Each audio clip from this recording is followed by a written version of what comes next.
আসসালামু আলাইকুম প্রিয় শিক্ষার্থী বন্ধুরা, এইচএসসি 2025 ইংরেজি দ্বিতীয় পত্র আজকে যারা পরীক্ষা দিয়েছো অনেকেরই খারাপ হয়েছে। এমন খারাপ না, কান্নাকটির পাও, এটাই বাস্তব। বিভিন্ন বোর্ডে, প্রত্যেকটা বোর্ডে গ্রামার পার্ট মোটামুটি অনেকটা স্ট্যান্ডার্ড হয়েছে। আমি বলবো না কঠিন, কারণ যারা পড়ে নাই তাদের জন্য কঠিন, যারা পড়ছে মোটামুটি ভাবে তাদের জন্য মোটামুটি স্ট্যান্ডার্ড হয়েছে। ঠিক আছে। আর মুখস্থ পার্ট আমার এই শীট থেকে আমি যে সাজেশনটা দিয়েছিলাম 100% প্রত্যেকটা বোর্ডে কমন পাইছো। এই যে দেখো, ভিলেজ লাইফ আর সিটি লাইফ। ঠিক আছে, এটা বলার দরকার নেই। যাই হোক, এরপরে এই যে ডিফরেস্টেশন, আমি যেগুলো দেখো এই যে মার্ক করে দিয়েছিলাম, মনে আছে দেখছো? চারটা যে বলছিলাম, প্রত্যেকটা বোর্ডে দেখো এখান থেকেই হুবহু কমন পড়ছে। যাই হোক, এখন কথা হচ্ছে, চিন্তা হচ্ছে স্যার আমাকে কি পাস দিবে? ইংরেজি দ্বিতীয় পত্র অনেক খারাপ হয়েছে, ফার্স্ট পার্ট তো আরো খারাপ হয়েছিল। এখন কত পেলে পাস?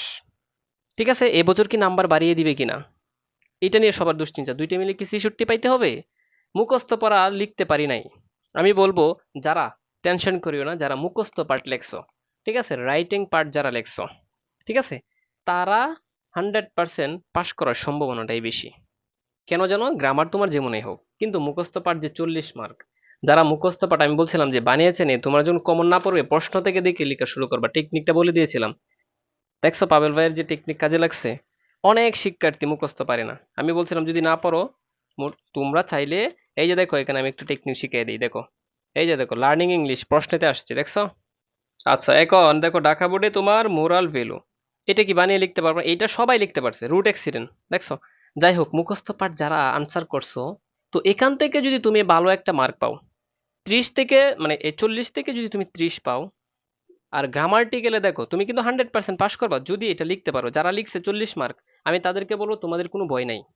ঠিক আছে, যদি তুমি এখান থেকে 30 পাও, 30 20 10 বাদ দিয়ে দিলাম, 30, আর তুমি যদি গ্রামার্টিক্যালে 3 পাও, তাইলে তো পাস। ঠিক আছে, যারা আনসার করছো, যারা টেনশনে ছিল, জাস্ট হিসাব মিলিয়ে দিচ্ছি, ঘুমাইতে পারবা। কথা বুঝছো? টেনশনে কিছু নাই। তুমি পাস করবা, পাস করবা না কেন? জাস্ট যদি লিখতে থাকো, মানে আমি যেভাবে বলে দিয়েছিলাম, যদি লিখে থাকো 100% পাস করবা, কোনো টেনশন নেই। ঠিক আছে।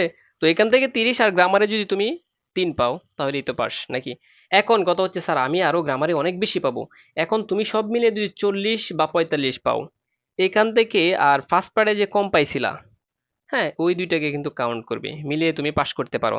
যারা রাইট ইন পার্ট অর্থাৎ মুখস্থ পড়া লিখে আসতে পারছো, তাদের জন্য সুসংবাদ, এটাই সুসংবাদ। কথা বুঝছো সবাই?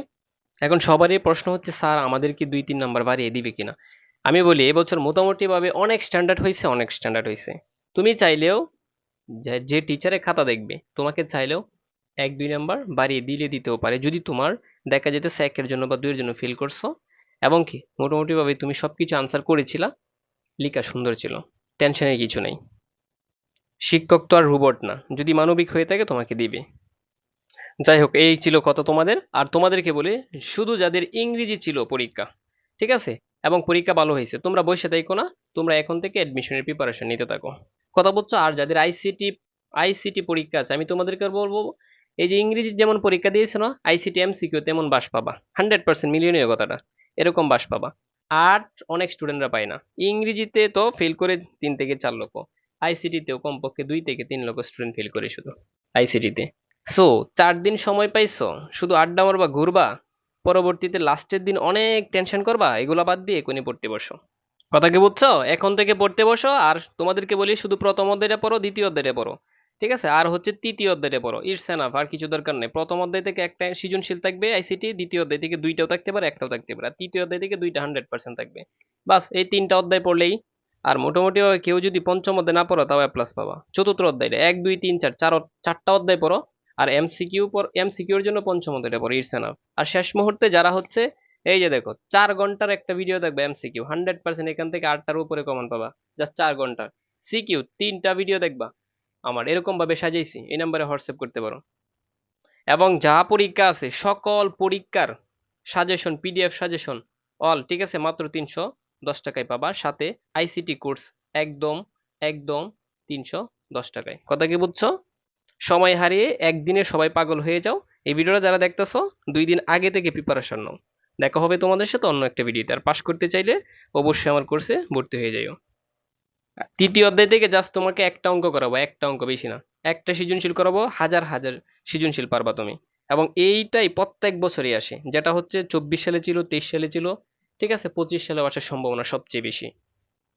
আমি জানি অসংখ্য স্টুডেন্ট আমার ভিডিও দেখে পরে একদিন আগে ভর্তি হতে চাই, একদিন আগে ভর্তি হলে তুমি তো সবকিছু কমপ্লিট করতে পারবা না।